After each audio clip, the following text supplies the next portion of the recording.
My dear friends, let me guide you to a magical place, far away from all hardships and struggles.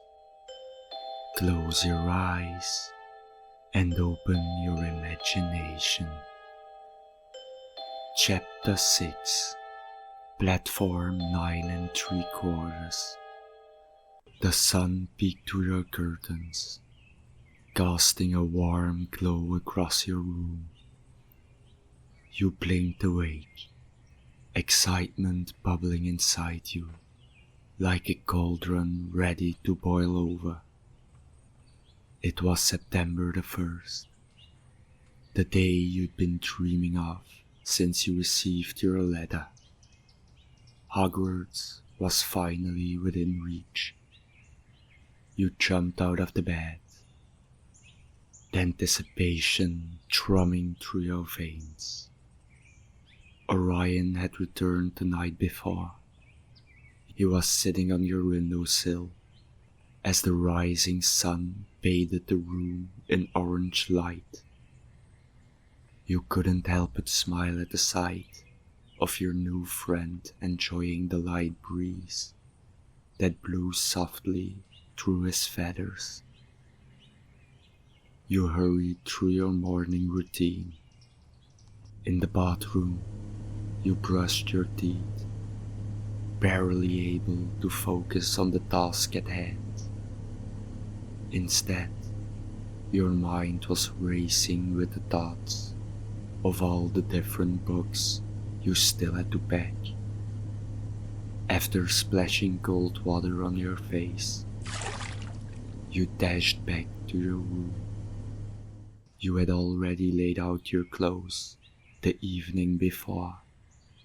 A crisp white shirt, a black jeans, and your new sneakers. You slipped them on quickly. Now, you needed to check if you had everything packed. You'd spent the last couple of days absorbed in your books, reading for hours on end, and they ended up scattered all around your room. As you surveyed the chaos, your heart raced a bit. "Where's the transformation book?" you muttered, which you found rummaging through piles of clothes and notebooks. After that, you found your history of magic book under the bed, and with a sigh of relief, you threw it into your luggage trunk. Finally, you took your wand, which you carefully placed in a pocket for easy access.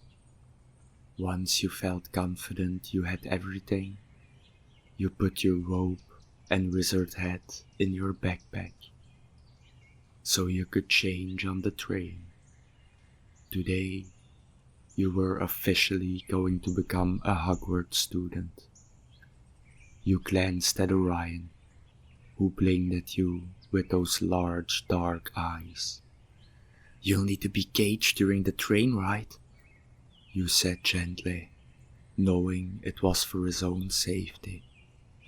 With a little coaxing, you secured him in his cage, ensuring he was comfortable before heading downstairs.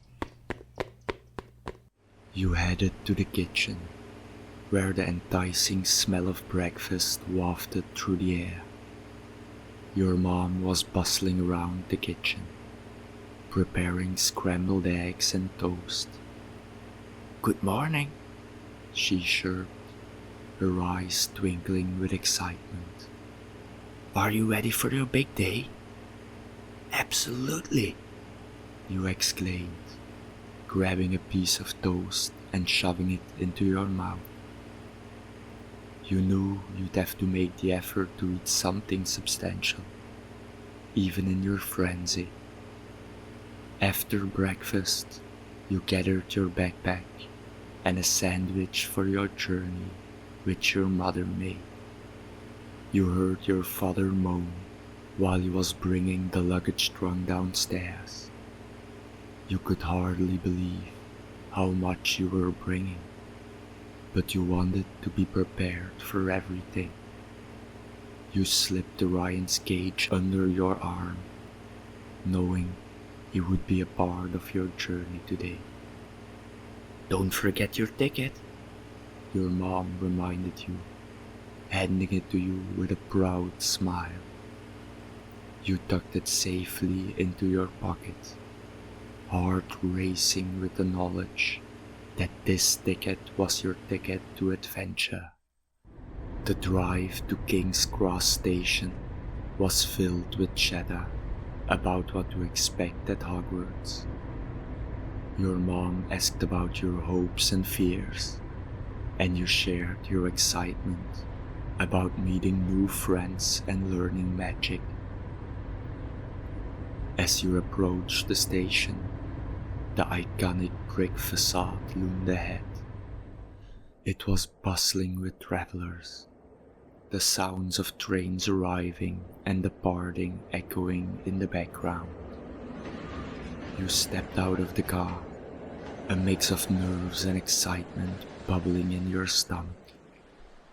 "Let's find platform 9 3/4, your mom said, guiding you through the crowd.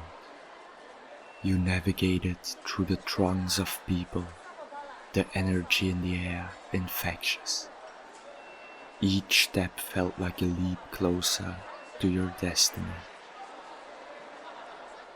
Arriving at the barrier between platform 9 and 10, you saw Aunt Clara waiting. "Hi, Aunt Clara," you yelled at her cheerfully.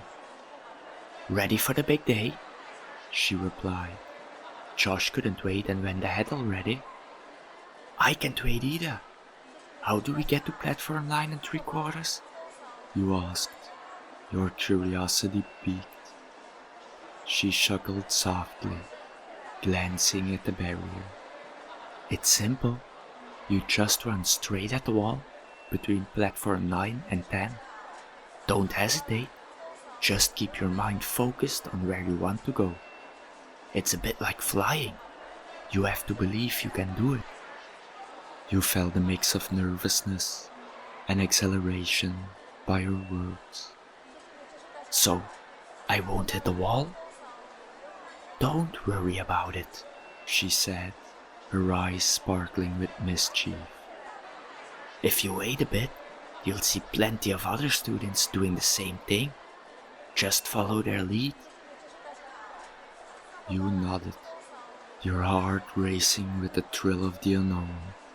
"Okay, I'm ready." You focused on the barrier, feeling as though the very fabric of reality was shifting around you, and took a deep breath. "Just run straight at the barrier," Aunt Clara instructed, her voice steady and reassuring. You glanced at her one last time before stepping back. With determination, you took off, running toward the barrier with all your might. You closed your eyes, trusting that you would make it through. In a heartbeat, you felt the solid wall melt away, and suddenly, you were on the other side. As you emerged onto platform 9 3/4, the scene took your breath away. The platform was filled with students, bustling about with excitement. The bright red Hogwarts Express sat gleaming, steam billowing from its chimney, and the sound of laughter filled the air. You stood frozen for a moment, absorbing the vibrant sights and sounds. It felt like a scene straight out of a storybook, and you couldn't help but grin. Behind you, you heard the hurried footsteps of your parents. Your father appeared, looking slightly pale, as if he couldn't shake the strange feeling from running at the wall. Your mom followed closely, her eyes wide with excitement. Aunt Clara emerged right behind them, still chuckling. "You should have seen your dad. He looked like he was about to faint when he ran through." Your dad shook his head, trying to regain his composure. "I'll admit, it was a bit unnerving," he said, forcing a smile. "But this place, it's incredible." "Welcome to the magical world," Aunt Clara said, grinning. As you stood marveling at the bustling platform, a familiar figure broke to the crowd. Scott had spotted you and came running, his face lighting up with a broad grin. "Hey, there you are!" he exclaimed, excitement bubbling in his voice. "You made it! Come on, I'll show you where my parents and Millie are." With Scott leading the way, you and your family followed him through the throng of students. The air was electric with anticipation, and you could hardly contain your own excitement. Soon, you reached Scott's parents, who greeted you warmly. Your parents and Aunt Clara exchanged pleasantries with them, and you felt a sense of camaraderie forming between the families. Scott's mom turned to you with a bright smile. "Scott has told us so much about you, and of course your lovely owl Orion." After a bit of small talk, you spotted Lauren saying goodbye to her parents a few paces away. She started pushing a trolley, packed with her luggage trunk, towards the train. "Look, it's Lauren!" you exclaimed, waving your hand enthusiastically. Her eyes lit up when she noticed you and Scott. She changed direction and hurried towards your group, a warm smile spreading across her face. Once she reached you, your mom smiled and said, "You must be Lauren. I heard about your adventures at Ollivander's." "Yep, that was quite the experience," Lauren replied, her cheeks flushed with excitement. "You can throw your trunks onto my trolley. I got plenty of room." Your dad looked visibly relaxed at this news, relieved he wouldn't have to drag your heavy trunk to the train. Just then, Avery emerged through the wall, looking a bit dazed as he glanced around. His trunk was notably smaller than the ones now laying on Lauren's trolley, and he seemed to be lost in thoughts. The three of you shouted, "Avery!" in unison, waving your arms to get his attention. Avery looked up, his expression shifting to a faint but slightly nervous smile as he walked over. "Hey guys," he said, joining the group. Everyone greeted him warmly, and your mom, noticing his unease, asked gently, "Where are your parents?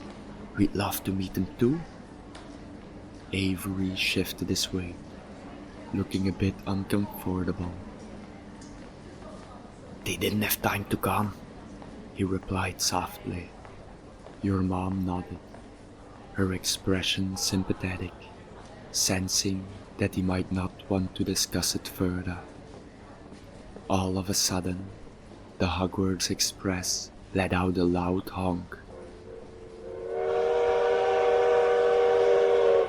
The sound echoing across the platform and alerting everyone that it was almost time for departure.